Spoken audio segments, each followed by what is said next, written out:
मेरे प्यारे दोस्तों, आप सभी का स्वागत है आपके अपने चैनल सतीश स्टडी पॉइंट पर।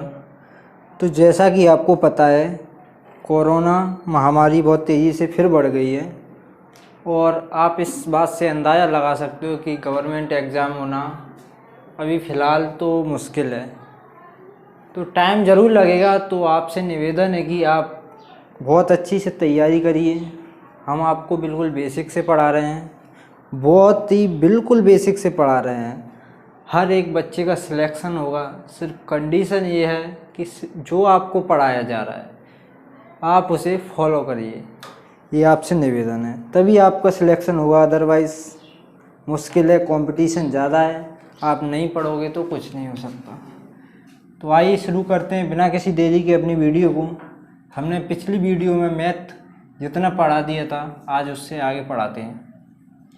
तो पिछली क्लास में हमने भाज्य संख्या और अभाज्य संख्या इन दो के बारे में डिटेल से बताया था। आज जो जो आपके सामने लिखा है इन सब के बारे में डिस्कस करेंगे। थोड़ी थोड़ी वीडियो लंबी होती चलेगी, उससे कुछ फ़र्क पड़ना नहीं चाहिए।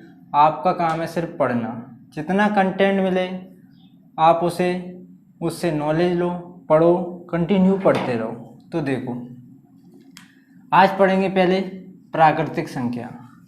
इंग्लिश में क्या बोलते हैं इसे? Natural number. ठीक है, ज़्यादातर हम हिंदी में बात करेंगे तो आपको कोई परेशानी होनी नहीं चाहिए। तो नेचुरल नंबर होता क्या है, प्राकृतिक संख्या होती क्या है? प्राकृतिक संख्या जिसकी गिनती हम एक से स्टार्ट करते हैं, 1 2 3 और यहाँ से dot dot dot dot infinite, अनंत। ठीक है, जिन संख्याओं की गिनती हम एक से स्टार्ट करते हैं तो वो संख्याएं क्या होती हैं? प्राकृतिक संख्याओं के अंतर्गत आती हैं। आपको एक बार पढ़ना है, बहुत अच्छी तरीके से पढ़ना है। तो बहुत ही स्लो पढ़ा रहे हैं आपको, तो आप पढ़ते रहिए, आपको पूरी तरह समझ में आ ही जाएगा। तो देखो, प्राकृतिक संख्या क्या होती है, मैंने आपको बता दिया कि जो संख्याएं एक से स्टार्ट होती हैं। अगर जो संख्याएं 0 से स्टार्ट हो गई, 0 1 2 3, आपसे पूछा जाए अब ये संख्या कौन सी हो गई, तो आप बताओगे ये संख्या हो गई एक पूर्ण संख्या। क्या हो गई? पूर्ण संख्या। पूर्ण संख्या में कौन कौन सी संख्याएं आएंगी?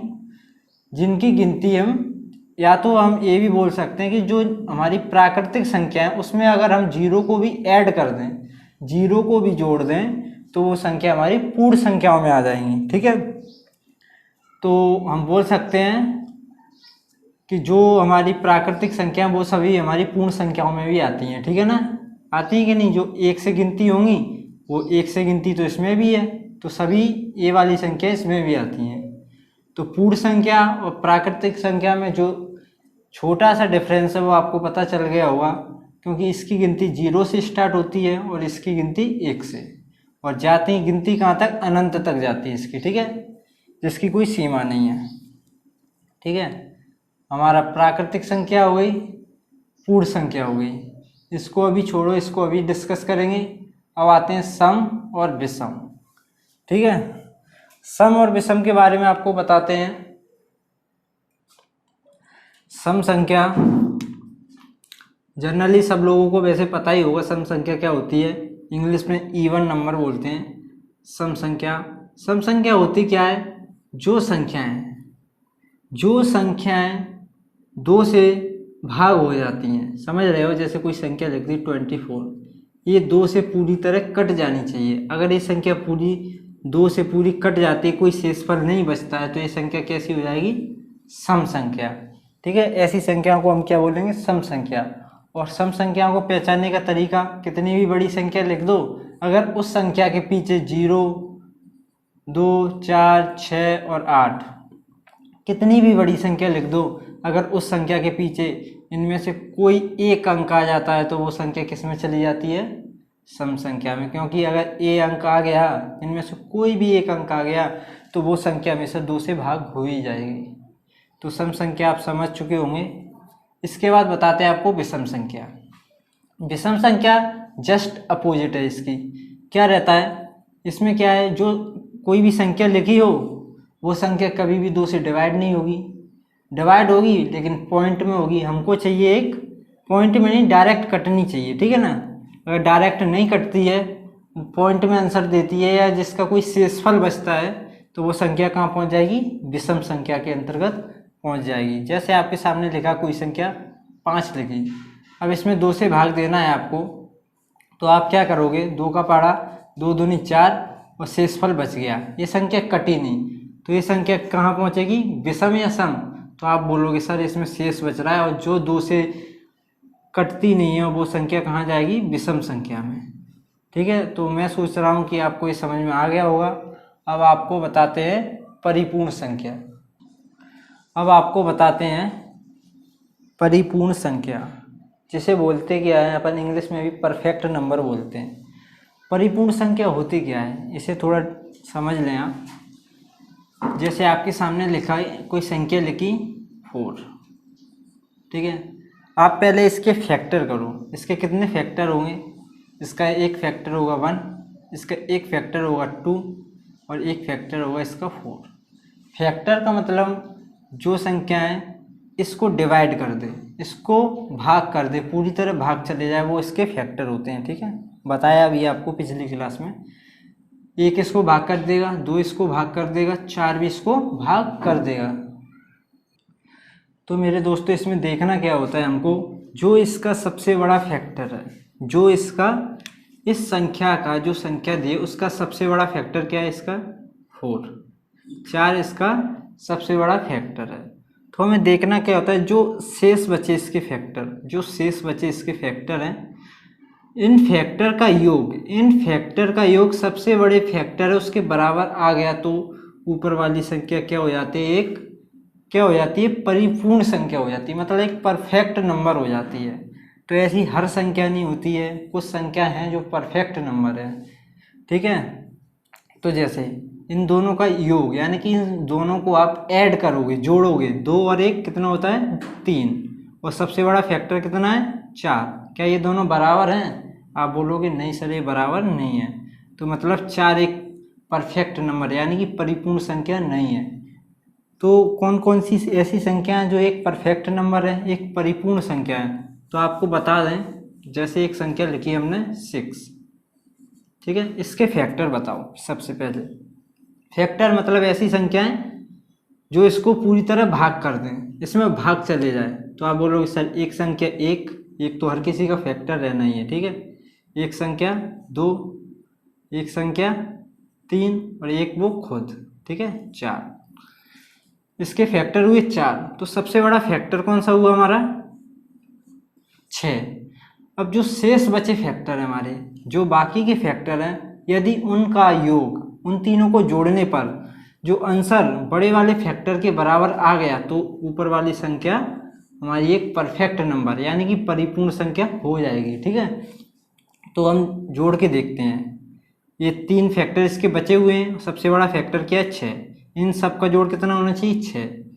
3 और 2 5, 5 और 1 6, सबसे बड़े फैक्टर के बराबर आ गया। ठीक है, तो आपको क्या याद रखना है, जो 6 कैसी एक संख्या है, एक परिपूर्ण संख्या है।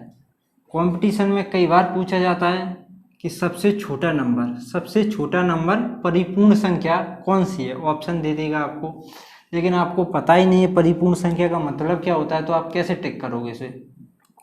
तो ये तो डायरेक्ट याद भी रख सकते हो, सबसे छोटी संख्या 6, जो एक अपने आप में परफेक्ट नंबर है, परिपूर्ण संख्या है। ठीक है, अब आपको कुछ ऐसे 1-2 उदाहरण और बताते हैं। एक संख्या और लेते हैं, जैसे हमने एक संख्या ली 28, इसे चेक करते हैं क्या ये एक परिपूर्ण संख्या है या नहीं। ठीक है, ऑप्शन में आपको ऐसे ही दे देगा, क्वेश्चन बना के 4 संख्या लिख देगा और पूछ लेगा इनमें से कौन सी एक परिपूर्ण संख्या है। तो परिपूर्ण संख्या की डेफिनेशन यानी कि आपको उसके बारे में पता होना चाहिए होती क्या है, उसमें होना क्या है, उसका सबसे बड़ा जो फैक्टर होता है उसके शेष फैक्टर का योग उसके बराबर होना चाहिए। वो संख्या कैसी होती है, परिपूर्ण संख्या। तो देखो इसको चेक करते हैं, इसके फैक्टर क्या क्या हो सकते हैं। इसका एक फैक्टर होगा 1, एक फैक्टर हो जाएगा 2, एक फैक्टर हो जाएगा 4, एक फैक्टर हो जाएगा 7, एक फैक्टर हो जाएगा 14, एक फैक्टर क्या होगा इसका 28। ठीक है, और कुछ हो सकता है, तो आप देख लेना, ठीक है। तो सबसे बड़ा फैक्टर क्या है इसमें? 28। सबसे बड़ा फैक्टर क्या है? 28। शेष फैक्टर जो बाकी के फैक्टर हैं इन सबका योग बड़े वाले फैक्टर के बराबर होगा, तो ये संख्या एक परिपूर्ण संख्या है। तो ठीक है, जोड़ के चेक करते हैं। 4 और 2 कितने होते हैं? 6। 6 और 1 कितना होता है? 7। 7 में 7 जोड़ोगे 14, और 14 और 14 28, यानी कि इनका योग इस बड़े वाले फैक्टर के बराबर आ गया। तो 28 एक कैसी संख्या है मेरे भाई? ये एक परिपूर्ण संख्या है। और आपको फैक्ट के रूप में याद रखना है कि सबसे छोटी संख्या परिपूर्ण संख्या या पहली परिपूर्ण संख्या कौन सी है? तो वो है 6, यानी कि 6। अब बढ़ते हैं हम कौन सा रह गया हमारा? सहअभाज्य संख्या है, इसकी तरफ बढ़ते हैं, इसके बारे में बताते हैं आपको। अब आपको बताते हैं सहअभाज्य संख्या क्या होती है मेरे भाई। देखो, कुछ लड़के क्या होते हैं, डायरेक्ट कंपटीशन में उतरते हैं, छोटी क्लासों की बेसिक नॉलेज उनको होती नहीं है, ना उनको पता होता है अभाज्य संख्या, भाज्य संख्या, सहअभाज्य संख्या। तो उन्हें आगे चल के जो क्वेश्चन होते हैं, मेन क्वेश्चन, वहाँ उनको डैमेज होता है। वो समझ नहीं पाते हैं क्या होता है, कहाँ से पढ़ें, या बेसिक कोई पढ़ाता है कोई नहीं पढ़ाता। तो मतलब ये छोटी छोटी बातें हमें आनी चाहिए। तो देखो, सहअभाज्य संख्या क्या चीज़ होती है? ये होता है एक 2 नंबर का ग्रुप। सहअभाज्य संख्या को होती है 2 नंबर का ग्रुप। जैसे एक संख्या लिखी 5 और 7, ठीक है, ये 2 संख्याएं हैं अलग अलग, 5 और 7, एक ग्रुप हो गया 2 संख्याओं का। इन दोनों संख्याओं में मेरे भाई, इन दोनों संख्याओं में कुछ कॉमन नहीं होना चाहिए। कॉमन सिर्फ एक चीज़ होना चाहिए, वो 1। मतलब ये संख्या किस संख्या से डिवाइड हो सकती है? ऐसी कोई एक संख्या बता दो जो इन दोनों को डिवाइड कर दे मेरे भाई। ना तो 2 से 1 कटेगी, ना 2 से 1 कटेगी, किसी भी संख्या से नहीं कटेंगी। ये कटेगी सिर्फ 1 से। 1 से 5 में भाग दोगे 5 बार जाएगा, 1 से भाग दोगे 7 में 7 बार जाएगा। तो सहअभाज्य संख्या का मतलब ही ये है कि 2 संख्याओं का ग्रुप होता है, उनमें सिर्फ एचसीएफ मतलब आपको बताया हुआ, सिर्फ एचसीएफ आना चाहिए 1, यानी कि कॉमन आना चाहिए सिर्फ 1, और कुछ कॉमन नहीं आना चाहिए। तो वो उन संख्याओं का जोड़ा क्या कहलाता है? एक सहअभाज्य संख्या। जैसे आपके सामने एक और संख्या लिखता हूँ मैं, 16 और 25। इनमें कॉमन बताओ क्या आ रहा है? कॉमन कुछ आएगा? 2 कॉमन, 3 कॉमन, 4 कॉमन, कुछ नहीं आएगा, सिर्फ 1 आ जाएगा, बाद बाकी वही रहेगा 16 और 25। तो ये जोड़ा कैसा हो जाएगा? एक सहअभाज्य संख्या हो जाएगी। आपके सामने लिखा 2 और 4, तो भाई ये सहअभाज्य संख्या नहीं है, क्योंकि इनमें 2 कॉमन आ जाएगा, 1 और कितना बचेगा? 2, ठीक है ना। तो आप समझ चुके होंगे सहअभाज्य संख्या क्या होती है। अब आपको बस एक और आखिरी बचा है, अभाज्य जोड़े क्या होते हैं, इनके बारे में और बताते हैं मेरे भाई। अब बताते हैं आपको अभाज्य जोड़े क्या होते हैं। पहले तो अभाज्य जोड़े के लिए आपको अभाज्य संख्या पता होना चाहिए कि अभाज्य संख्या क्या होती हैं। अभाज्य संख्या के बारे में हमने पिछली क्लास में डिस्कस किया था। अगर आपको भाज्य और अभाज्य संख्या के बारे में कुछ जानकारी चाहिए तो उसकी लिंक हमारे डिस्क्रिप्शन में पड़ी हुई है, उस पर आप क्लिक करिए और पिछली वीडियो पे जाइए और देखिए भाज्य और अभाज्य संख्याएं क्या होती हैं, इनमें क्या डिफरेंस होता है, ठीक है। तो हम आपको बताते हैं, जैसे 5 एक अभाज्य संख्या है। कंफ्यूज नहीं होना है, क्योंकि हमने पहले ही बता दिए। जिसको नहीं पता है वो हमारी पिछली क्लास पर जाएं और चेक करें अभाज्य और भाज्य संख्या। 5 और 7 2 संख्याएं लिखी मेरे भाई अभाज्य। तो होता क्या है, 2 ऐसी अभाज्य संख्याएं जिनके बीच का अंतर कितना होना चाहिए? 2 ऐसी अभाज्य संख्याएं जिनके बीच का अंतर कितना होना चाहिए? 2। तो वो संख्या कैसी कहलाती हैं? अभाज्य जोड़े। जैसे एक और लिखी 17 और 19, दोनों संख्याएं अभाज्य हैं, आपको पता है, ठीक है, और इनके बीच का अंतर कितना है? 2। तो ये संख्या कैसी होगी? अभाज्य जोड़े में आएंगी, ठीक है। तो मेरे भाई आपसे एक ही बात कहना चाह रहा हूँ मैं कि भाई कोरोना चल रहा है, इसकी महामारी बहुत तेज़ी से बढ़ रही है, महामारी लोगों की जानें ले रही हैं। तो आपसे निवेदन है कि अपने घर में रहिए, कुछ ज़रूरी काम हो तो ही बाहर निकलें, और घर पे रहिए, आराम से पढ़ते रहिए धीरे धीरे, क्योंकि एग्ज़ाम अभी होने वाले नहीं हैं। तो आपको पेशेंस रख के पढ़ाई करते रहिए मेरे भाई। जो इस समय पढ़ लेगा वो आगे चल के नौकरी हासिल कर लेगा। अदरवाइज़ आप समझदार हैं, आपको क्या करना चाहिए क्या नहीं करना चाहिए ये आपको सोचना है। तो मिलते हैं नेक्स्ट वीडियो में। Thank you.